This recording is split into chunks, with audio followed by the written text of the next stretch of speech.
Welcome to episode 2 of our Teacher Talks podcast. I am your host, Wesley McLeod, here to give you the rundown on what's going on in education. Stay tuned to the bell. All right, so for this episode, we're talking about black male educators. Let's give it up for our black male educators. You guys are awesome. Amazing. Encore. Wow. It's the greatest thing ever.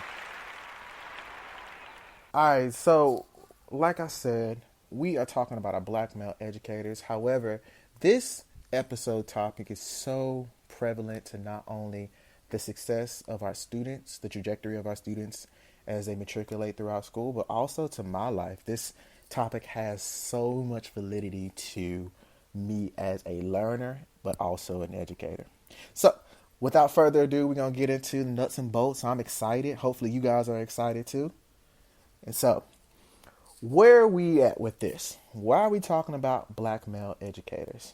Over the course of my 2 years in the UNCC Masters of Education program, I've really got to develop as a black male educator. And now, as I've developed as a black male educator, it's my time to really research and think, how can I lay the foundation, or within the more so allegory sense, how can I lay the breadcrumb for the next generation of teachers? What can I leave behind? So I have been fortunate enough to get an opportunity to do an action research, do some action research, and try to see if I can explain the impact of black male educators, to see if there is some influence. Do we as black male educators, or do black male educators increase sense of engagement and belonging within adolescent students? So this research that I got the opportunity to conduct, let's just go ahead and say I presented this research earlier on in the week, and when I tell you I was nervous, oh man, nervous. I usually have the gift of gab, if you haven't been able to tell from my prior episodes, but when I tell you I was nervous, my heart was beating like it just wanted to rip out my chest. But in all seriousness though, I really did enjoy presenting on this topic and doing the research. So let me get back on track and talk to you guys about this research. So firstly, my research that I got the opportunity to conduct was at an urban school in Charlotte, North Carolina. Let's give it up for Charlotte out here representing 704. All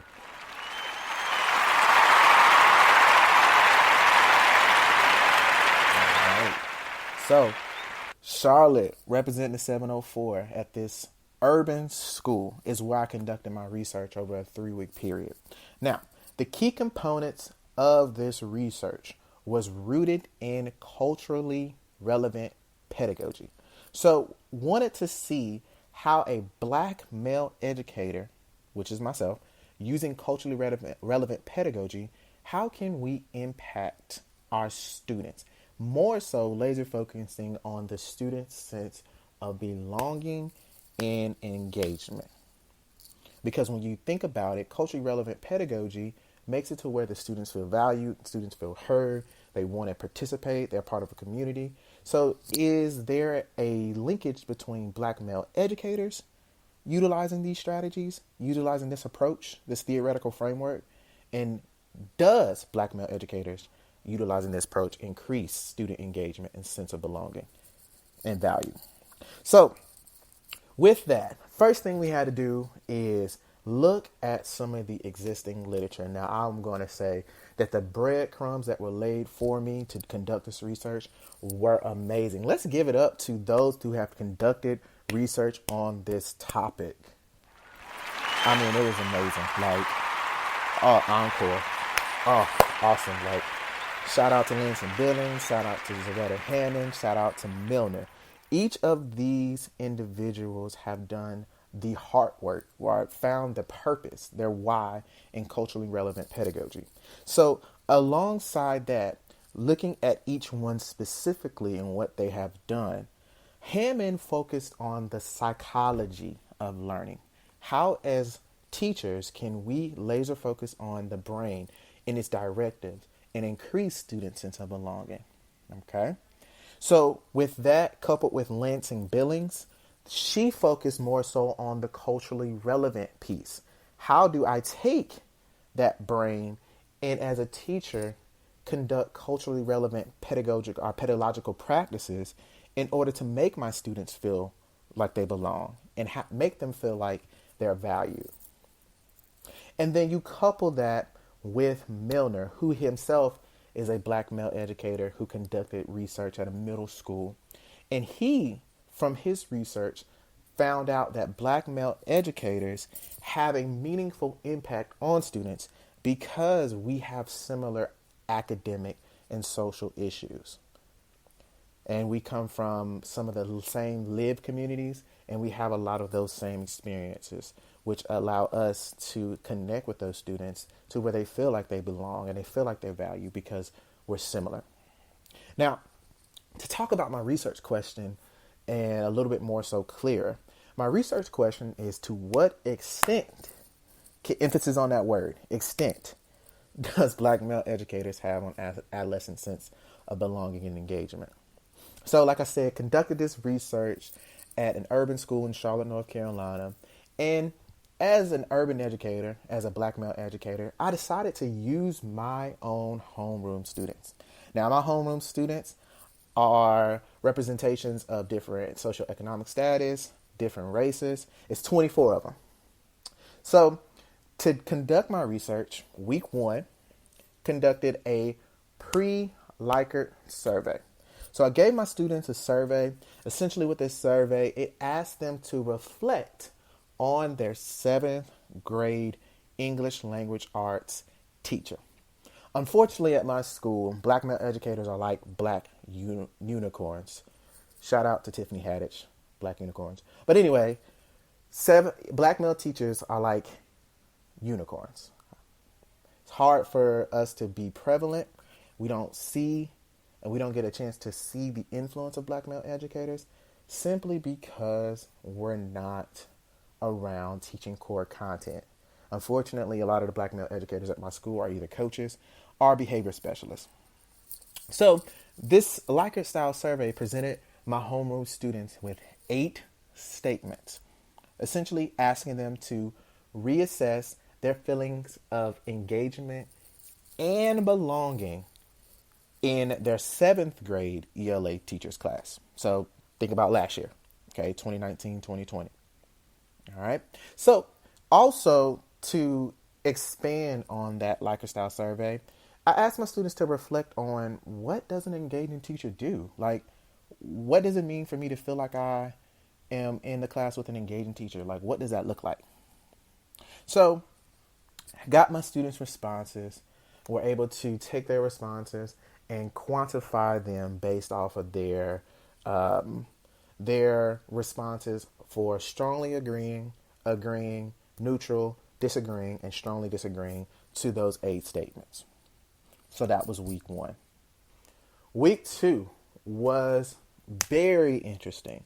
That involved me randomly selecting students to participate in a focus group.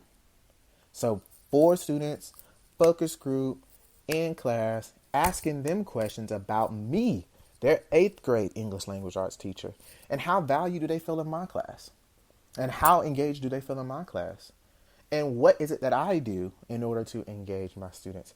So the data from that, their responses were so amazing.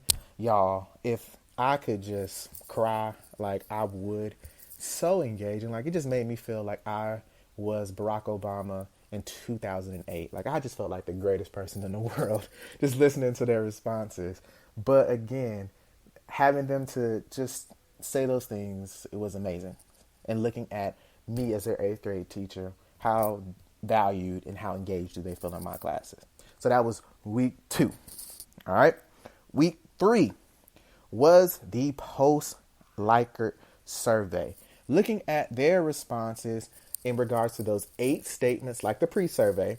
However, unlike the pre-survey, this one asked them to look at me as their 8th grade teacher, a black male, black male, giving them thinking about how I engage my students, how they feel engaged, if they feel like they strongly feel engaged, and how valued they feel within my classroom.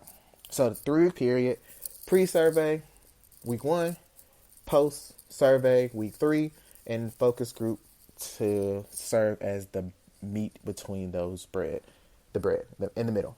All right. So with that being said, to take this research, you have the qualitative, which is the focus group, coupled with the quantitative Likert style survey. I wanted to take all of this information and see if me as a black male educator in 8th grade at this urban school in Charlotte, North Carolina, do I, using culturally relevant practices, increase my students' feelings of engagement?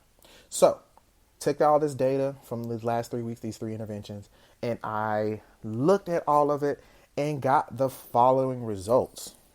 So, first thing that I noticed from the surveys is that students did not feel like they were engaged in their 7th grade class. Part of culturally relevant pedagogy is the curriculum. How do I see myself within this curriculum? Unfortunately, in 7th grade, the teachers did not do a great job of helping them students see themselves in their curriculum, which implicated their feelings of engagement. All right. Also, students felt that their 8th grade teacher, which is myself as the researcher, felt like I was honest and intentional, and that I pushed them to feel like they are part of a community by using some of those culturally relevant practices, such as journaling. All right. So, discussions. One thing that I want people to understand is that it doesn't matter if you're a black male educator, even though this research deals with black male educators and sense of engagement and belonging and how we impact that. Culturally relevant pedagogy is important because it does increase levels of engagement and belonging. It doesn't matter if you're a white teacher, it doesn't matter if you're a Hispanic teacher, there is success in utilizing those practices.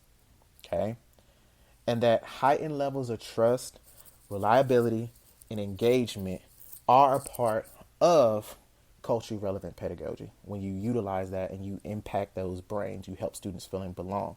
You help students feel like they are valued. You help them feel like you really just care. So, with this research, a couple of limitations. COVID, the pandemic. I wish there was a boo button, boo. But COVID definitely implicated this study, being that time allotments were very minute compared to the normality of our schedule, as well as absences. Again, COVID, kids were out. So some of that data wasn't as rich as I wanted it to be, but we still got some very good data. All right. So here's the breadcrumb that I want to leave for the subsequent studies or the subsequent research is that, again, culturally relevant pedagogy is important. It works. It definitely works. Also, more information, more studies has to be done to understand the effectiveness of black male teachers. Okay. Unfortunately, a lot of the research that was presented did not give a lot of insight on the impact of black male educators in the middle school sector. Like I said earlier, a lot of it was high school and a lot of it was elementary school, and some of it was talking about outside of school. But more research needs to be done to see the effectiveness of black male teachers. Again, we have stories, the kids have stories, thinking about the ethnographical approach, using that stories to, again, show that effectiveness. So hopefully you guys enjoyed episode 3. Let's give it up for Dr. Anderson as well. Amazing. Hopefully you guys had a good time listening to me. Be safe, and remember, culturally relevant pedagogy matters.